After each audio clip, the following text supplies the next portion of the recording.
Hello guys, তো রাত পোহালে আমাদের বাড়িতে ভোগ মানে হচ্ছে তোমার একটু পূজা দিবে, তো সব কিছুই আস্তে আস্তে শেয়ার করব। তো চলো তোমাদেরকে সব কিছু। তো এই যে আমি গুড নাইট হাই করে দাও, এটা আমার কাকু।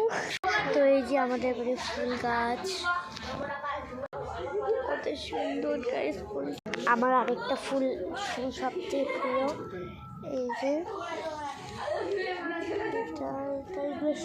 এগুলো সব ফুল দেখো রাত্রেবেলা করে মানে তোমার বন্ধ হয়ে যায়। এই যে আমাদের গাড়ি, এই যে পূজার প্যান্ডেল।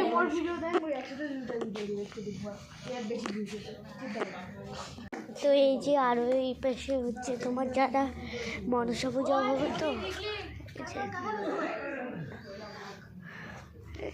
এই যে হাই করে দাও। না হচ্ছে কয়দিন পরে বিয়ে। তো গাইস, এই যে আমি